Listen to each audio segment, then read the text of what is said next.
নমস্কার বন্ধুরা, আমরা জানি পশ্চিমবঙ্গে 2রা আগস্ট থেকে শুরু হয়েছে আমাদের পাড়া আমাদের সমাধান নামে প্রোগ্রাম। যেই প্রোগ্রামে শুধুমাত্র আমাদের পাড়া আমাদের সমাধান রিলেটেড যে স্কিমগুলো হওয়ার কথা, অর্থাৎ 15টি সেক্টর স্কিম হওয়ার কথা, সেগুলো বাদ দিয়েও কিন্তু দুয়ারে সরকারের যে সমস্ত প্রকল্পগুলি চলছিল সেগুলোও কিন্তু পাশাপাশি চলবে। এবার লক্ষ্মীর ভান্ডারের যে ফর্ম সেটা কিন্তু একই রকম আছে, কিন্তু আপনাদের আজকে আমি দেখিয়ে দিব কি করে আপনি লক্ষ্মীর ভান্ডারের ফর্ম ফিল আপ করবেন। কারণ এই লক্ষ্মীর ভান্ডারের ফর্ম যদি একটু গন্ডগোল হয় তাহলে পরে কিন্তু আপনার লক্ষ্মীর ভান্ডারের টাকা পাবেন না এবং অ্যাপ্লিকেশনটি রিজেক্ট হবেন। সেজন্য খুব মনোযোগ সহকারে এই ভিডিওটি দেখবেন কি করে লক্ষ্মীর ভান্ডারের ফর্ম ফিল আপ করতে হবে। তাহলে পরে এটুকু বলতে পারি, ভবিষ্যতে আপনার লক্ষ্মীর ভান্ডার আবেদন করার সময় অ্যাপ্লিকেশন কিছুতেই রিজেক্ট হবে না।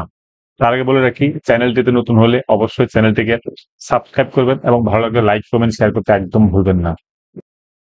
আমি লক্ষ্মীর ভান্ডারের ফর্ম কোথা থেকে ডাউনলোড করা যাবে সেই লিংক ডেসক্রিপশন বক্সে দিয়ে দেবো, আপনারা চাইলে সেখান থেকে ডাউনলোড করে নিতে পারেন। অথবা আপনি যখন দুয়ারে সরকার অথবা আমাদের পাড়া আমাদের সমাধান ক্যাম্পে যাবেন, তখন কিন্তু তারা আপনাকে লক্ষ্মীর ভান্ডারের ফর্ম এবং কনসেন্ট লেটার প্রোভাইড করে দেবে, তো আপনারা সেখান থেকেও পেয়ে যেতে পারেন। না হলে পরে আপনি অনলাইন থেকে ডাউনলোড করে নিতে পারেন। তো আপনাকে প্রথমে যেটা করতে হবে সেটা হলো গিয়ে, এই দেখতে পাচ্ছেন লক্ষ্মীর ভান্ডারের ফর্ম। প্রথমে আপনি এইখানে ডান দিকের কর্নার যে কালার পাসপোর্ট সাইজ ফটোগ্রাফ আছে সেখানে কিন্তু অবশ্যই একটা ফটো লাগাতে হবে। ফটো লাগানোর পরে দেখুন নিচের দিকে যেটা আছে দুয়ারে সরকার রেজিস্ট্রেশন নাম্বার। আপনি যখনই ক্যাম্পে যাবেন তখন অবশ্যই একটা কাউন্টার থাকবে যেখানে রেজিস্ট্রেশন নাম্বার আপনাকে দিয়ে দেওয়া হবে। সেই রেজিস্ট্রেশন কাউন্টার থেকে নির্দিষ্ট মোবাইল নাম্বার দিয়ে আপনি অবশ্যই দুয়ারে সরকার রেজিস্ট্রেশন নাম্বার কিন্তু নিয়ে নেবেন। কারণ এই রেজিস্ট্রেশন নাম্বার না থাকলে পরে কিন্তু আপনার লক্ষ্মীর ভান্ডারের ফর্মটি এন্ট্রি করবে না। তো আপনি অবশ্যই রেজিস্ট্রেশন নাম্বার নিয়ে তারপরে কিন্তু এই ফর্মটি ফিল আপ করবেন। তো আপনি এখানে যে কলাম গুলো আছে সেগুলো এই রেজিস্ট্রেশন নাম্বার থেকে থেকে হুবহু বসিয়ে দিবেন। তারপর বলেছে স্বাস্থ্যসাথী কার্ড নাম্বার। এখন বলে রাখি, স্বাস্থ্যসাথী কার্ড কিন্তু ম্যান্ডেটরি নয়। প্রথম দিকে যখন লক্ষ্মীর ভান্ডার শুরু হয়েছিল তখন স্বাস্থ্যসাথী কার্ড থাকা ম্যান্ডেটরি ছিল। এখন এটা স্টার মার্ক দেওয়া আছে ঠিক, যেহেতু এটা অনেক আগের ফর্ম, তো এখন কিন্তু স্টার মার্ক থাকে না এবং সেটা ম্যান্ডেটরি নয়। তো আপনার যদি স্বাস্থ্যসাথী কার্ড থাকে তাহলে অবশ্যই এখানে বসিয়ে দিবেন এই কলামগুলোতে। যদি না থাকে তাহলে পরে বসানোর দরকার নেই। আধার নাম্বার, আধার নাম্বার এখানে অবশ্যই বসাতে হবে। আপনার যে আধার নাম্বার আছে সেটি। আরেকটা কথা বলে দিই, যাদের বয়স 25 বছর হয়েছে আজকের দিনে তারাই কিন্তু আবেদন করবেন, এবং যাদের আগে লক্ষ্মীর ভান্ডারের ফর্ম রিজেক্ট হয়ে গিয়েছে বা লক্ষ্মীর ভান্ডারের টাকা পাচ্ছেন না কিন্তু আপনার বয়স হয়ে গিয়েছে, সেই ক্ষেত্রে তারা কিন্তু এই লক্ষ্মীর ভান্ডারের জন্য আবেদন করবেন। বাদ বাকিটা যদি পেয়ে থাকেন বা নবম পর্যায়ে যে দুয়ার সরকার হয়েছিল সেখানে আপনি যদি লক্ষ্মীর ভান্ডারের ফর্ম আবেদন করে থাকেন এবং আপনি অ্যাপ্লিকেশন নাম্বার বা আইটি নাম্বার পেয়ে থাকেন, তাহলে পরে কিন্তু নতুন করে আর আবেদন করার দরকার নেই। এটা শুধুমাত্র তাদের জন্য যাদের বয়স আজকের দিনে 25 বছর হয়েছে অথবা আগে তাদের রিজেক্ট হয়ে গিয়েছে। তো যাই হোক, এবার দেখুন বেনিফিশিয়ারি নেম। এখানে অবশ্যই আপনি প্রথম নাম লিখবেন আপনার, তারপরে যদি কোনো মিডল নেম থাকে তাহলে পরে সেটা এখানে বসিয়ে দিবেন, আর লাস্ট নেম থাকলে পরে এখানে বসিয়ে দিবেন। ধরুন আপনার নাম সুব্রত কুমার, সরি, শুভ্রা রানী সরকার। তো আপনি এখানে প্রথমে শুভ্রা, তারপরে এখানে রানী, তারপরে এখানে সরকার বসিয়ে দিবেন। এরকম করে কিন্তু বসাতে পারে। যদি মিডল নেম না থাকে তাহলে সেটা বসানোর দরকার নেই। আরেকটা জিনিস বলে দিই, মোবাইল নাম্বার। এই মোবাইল নাম্বারটা কিন্তু খুবই গুরুত্বপূর্ণ। আপনার মোবাইল নাম্বার যদি একবার লক্ষ্মীর ভান্ডারের অন্য কারো বেনিফিশিয়ারির আন্ডারে এন্ট্রি হয়ে থাকে তাহলে পরে কিন্তু আপনি অবশ্যই নতুন কোনো মোবাইল নাম্বার দিবেন। কারণ একই মোবাইল নাম্বার যখন এন্ট্রির জন্য করা হয় তখন কিন্তু দেখায় যে অলরেডি এক্সিস্ট। এই আধার নাম্বার প্লাস মোবাইল নাম্বার এই দুটো কিন্তু ইউনিক হতেই হবে। কারণ আপনি যদি একবার ইউজ করে ফেলেন তাহলে কিন্তু আর নতুন করে এন্ট্রি করা যাবে না। সেজন্য আপনি অবশ্যই মোবাইল নাম্বার ইউনিক দিবেন। আপনার যদি ইমেল আইডি থাকে তারপর সেক্ষেত্রে আপনি ইমেল আইডি এখানে এই ঘরটাতে বসিয়ে দিবেন। এরপরে দেখুন আছে জেন্ডার, অর্থাৎ আপনি অবশ্যই ফিমেল, সেই জন্য একটু উপরে ঘরে টিক মেরে দিলে হবে, বা এই পাশে যে বক্স আছে সেখানে টিক মেরে দেবেন। ডেট অফ বার্থ আপনি অবশ্যই এখানে দিবেন। আপনার আধার কার্ডের যে ডেট অফ বার্থ আছে অথবা যদি বার্থ সার্টিফিকেট থেকে থাকে সেখানে যে ডেট অফ বার্থ আছে সেটা কিন্তু এখানে বসিয়ে দিবেন। এখানে কিন্তু অবশ্যই যেন সেটা 25 বছর হয়, না হলে পরে কিন্তু আপনি এন্ট্রি করতে পারবে না। অর্থাৎ ব্লক যখন এন্ট্রি করবে আপনার ফর্মে তখন কিন্তু এন্ট্রি হবে না 25 বছর না হলে পরে। আর এজ অ্যাজ অন এখানে 21 আছে, কিন্তু এটা 25 হবে, ঠিক আছে। এই 25 হিসাবে 2025 হিসাবে যদি আপনার এখানে 25 বছর হয়, তাহলে পরে এটা এখানে বসে যাবে এবং অটোমেটিক উঠে যাবে, ঠিক আছে।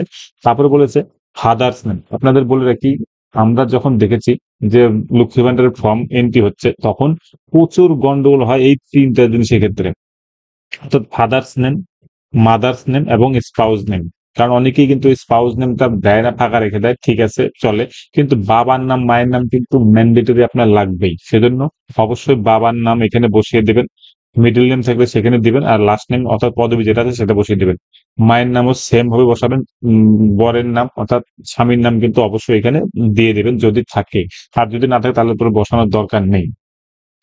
আপনি যদি রিজার্ভ ক্যাটাগরি হয়ে থাকেন, অর্থাৎ এসসি এসটি অথবা ওবিসি বা অন্য কোনো ক্যাটাগরি, তাহলে পুরো অবশ্যই কিন্তু এখানে টিক মেরে দেবেন, আর এখানে সেই নাম্বারটা কিন্তু অবশ্যই বসাতে হবে, অর্থাৎ শিডিউল কাস্ট যদি হন শিডিউল কাস্টের নাম্বার, এসটি হলে এসটির নাম্বার কিন্তু এখানে বসিয়ে দেবেন, ঠিক আছে। আপনার যে ঘরগুলো আছে এখানে পরপর করে এখানে বসিয়ে দিতে হবে।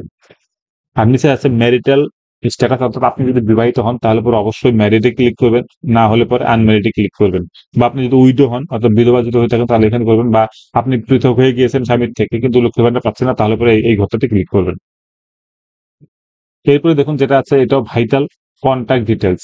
আপনি এখানে দেওয়া আছে ওয়েস্ট বেঙ্গল, আপনার ডিস্ট্রিক্ট যেটা হবে সেটা এখানে বসিয়ে দেবেন, পুলিশ স্টেশন যেটা হবে সেটা বসিয়ে দিবেন, ব্লক বা মিউনিসিপ্যালিটি বা কর্পোরেশন যদি হয় সেটা এখানে বসিয়ে দিবেন, গ্রাম পঞ্চায়েত অথবা ওয়ার্ড যদি হয়ে থাকে তাহলে বসিয়ে দিবেন, ভিলেজ নেম লিখবেন এখানে, আর হাউস নাম্বার বা প্রিমিসেস নাম্বার যদি থাকে তাহলে দিবেন, না হলে পরে দরকার নেই। পোস্ট অফিস নাম্বার এখানে অবশ্যই দিবেন, আর পিনকোড নাম্বার এখানে অবশ্যই থাকবে। এরপরে দেখুন যেটা আছে number of years duelling in West Bengal, অর্থাৎ আপনি ওয়েস্ট বেঙ্গল কতদিন ধরে বসবাস করছেন সেটা কিন্তু এখানে বসিয়ে দিতে হবে। তারপরে আছে ব্যাংক ডিটেলস, ব্যাংকের নেম আপনি এখানে বসিয়ে দিবেন, কোন ব্যাংকের অ্যাকাউন্ট আপনি দিচ্ছেন সেটা বসিয়ে দিবেন, ব্যাংক ব্রাঞ্চ নাম এখানে দিবেন, ব্যাংকের অ্যাকাউন্ট নাম্বার এখানে দিবেন, আইএফএসসি কোড নাম্বার এই ঘরটাতে হবে। আপনাকে বলে রাখি, যেটা প্রবলেম হয় এন্ট্রি করার পরে, প্রথম দিকে যখন এন্ট্রি হতো তখন কিন্তু নেম এবং ব্যাংকের নেম, অর্থাৎ আধার কার্ডে যে নাম আছে এবং ব্যাংকের যে নাম আছে সেটা যদি স্পেলিং একটু গন্ডগোল হতো তাহলে করে কিন্তু টাকা ঢুকতো। এখন যেটা প্রবলেম হয়েছে, সেম নেম হতে হয়, অর্থাৎ আধার কার্ড এবং ব্যাংকের নেম সেম হতে হয়, না হলে পরে কিন্তু টাকা ঢুকতে প্রবলেম হচ্ছে, কারণ সেক্ষেত্রে ব্যাংক এরর প্রবলেম অথবা নেম মিসম্যাচ দেখাচ্ছে, সেজন্য কিন্তু ভ্যালিডেশন এরর দেখায়। তো আপনি অবশ্যই দেখে নেবেন যে আপনার আধার কার্ডের নাম আর ব্যাংকের নাম ঠিক আছে কিনা। যদি না হয়, এখন আর একটা সিস্টেম হয়েছে যে প্রত্যেকটা গ্রাম পঞ্চায়েতে একটা ইনকোয়ারি রিপোর্ট চেয়ে পাঠিয়েছে, যেখানে বলা হচ্ছে যে আধারের যে নাম, ব্যাংকের নাম সেম, অর্থাৎ দুজন একই ব্যক্তি, সেই মর্মে একটা কিন্তু রিপোর্ট পাঠানো হচ্ছে, সেটা আপলোড হলে পরে কিন্তু তারা পরবর্তীতে টাকা পাবে। তো আপনি অবশ্যই দেখে নেবেন যে আপনার সব ঠিক আছে কিনা। যদি ঠিক না থাকে তাহলে পরে হয় আপনি আধার কার্ডটা আপডেট করাবেন, না হলে পরে আধার কার্ড দেখে ব্যাংকের যে নাম সেটা চেঞ্জ করে নেবেন। এরপর যেটা বলছি খুবই খুবই গুরুত্বপূর্ণ, সেটা আপনি এখানে স্টার মার্ক মেরে রেখে পারেন, কারণ এটা কিন্তু আপনাকে অবশ্যই দিতে হবে। সেটা কি, কি কি ডকুমেন্ট আপনি দিবেন সাথে, কালার পাসপোর্ট সাইজ ফটোগ্রাফ অবশ্যই দিবেন, স্বাস্থ্যসাথী কার্ড বললাম যদি থাকে দিবেন, না থাকলে বলে দরকার নেই। আধার কার্ড আপনি অবশ্যই দিবেন, শিডিউল কাস্ট অথবা এসটি যদি হন তাহলে পরে অবশ্যই সার্টিফিকেট দিবেন, কারণ শিডিউল কাস্ট অথবা এসটি হলে পরে 1200 টাকা পাবেন, না হলে পরে আপনি 1000 টাকা পাবেন। ব্যাংকের বইয়ের প্রথম যে পেজটি আছে সেটির জেরক্স অথবা আপনি ক্যান্সেল চেক অবশ্যই সাথে দিয়ে দেবেন। আর যদি আপনি অন্য কিছু ডকুমেন্ট অর্থাৎ রেশন কার্ড বা ভোটার কার্ড দিয়ে থাকেন তাহলে পরে অবশ্যই এখানে সেটা মেনশন করে দেবেন এবং এখানে টিক মেরে দেবেন। আর এখানে একটা সেলফ ডিক্লারেশন আছে, এখানে আপনি সিগনেচার করবেন আর এখানে ডেট দিয়ে দিবেন। এরপরে দেখুন অ্যাকনোলেজমেন্ট দেখাচ্ছে, এটা কিন্তু অবশ্যই আপনি যখন জমা করবেন তখন রিসিভ যে করবে তার সিগনেচার যেন অবশ্যই থাকে, কারণ এটা আপনার পরবর্তীতে কাজে লাগবে। আপনি অবশ্যই রিসিভিং অফিসারকে দিয়ে সিগনেচার করিয়ে এটা নিজের কাছে রেখে দেবেন ভালো করে। এখানে তারা ফর্ম ফিল আপ করে দেবে, আধার নাম্বার মোবাইল নাম্বার লিখে দিবে, এটা কিন্তু আপনার কাছে রেখে দিবেন যত্ন সহকারে, যাতে পরবর্তীতে যদি কোনো কমপ্লেন থাকে বা কিছু জানার করার থাকে তারপর আপনি এই অ্যাকনোলেজমেন্ট দেখিয়ে সেটা করতে পারবেন। এরপর যেটা লাগবে আপনার সেটা হলো কি আধার অথেন্টিকেশন, অর্থাৎ কনসেন্ট লেটার ফর আধার। এই আধার কনসেন্ট কিন্তু লাগবেই, কারণ এটা কিন্তু ম্যান্ডেটরি, যেহেতু এটা এন্ট্রির সময় অর্থাৎ যখন ব্লক বা পৌরসভা এন্ট্রি করবে তখন কিন্তু এটা আপলোড করতে হয়, সেজন্য এটা অবশ্যই আপনি দিয়ে দেবেন। এটা কিন্তু আপনি আমাদের পাড়া আমাদের সমাধান ক্যাম্পে পেয়ে যাবেন। প্রথমে দেখুন আধার নাম্বার দেওয়া ছিল ওখানে বসিয়ে দেবেন, আর বাংলাতেও আধার নাম্বার ছিল বসিয়ে দেবেন, তারপরে সিগনেচার করে দেবেন। এটা যদিও ওল্ড এজ পেনশনের জন্য কিন্তু দেখবেন আপনি যখন আমাদের সমাধানে যাবেন তখন কিন্তু আপনাকে ওরা আলাদা করে ফরম্যাট দিয়ে দিবে এই আধার কনসেন্টের যে আছে সেটার জন্য। তো আপনি ওখান থেকে কালেক্ট করে অবশ্যই কিন্তু এটা সাথে জমা করে দেবেন, না হলে পরে কিন্তু আপনার লক্ষ্মীর ভান্ডার ফর্মটি রিজেক্ট হয়ে যেতে পারে। তো বন্ধুরা, যদি ভিডিওটি ভালো লাগে অবশ্যই লাইক কমেন্ট শেয়ার তো করবেনই এবং বন্ধুদের সাথে শেয়ার করতে ভুলবেন না।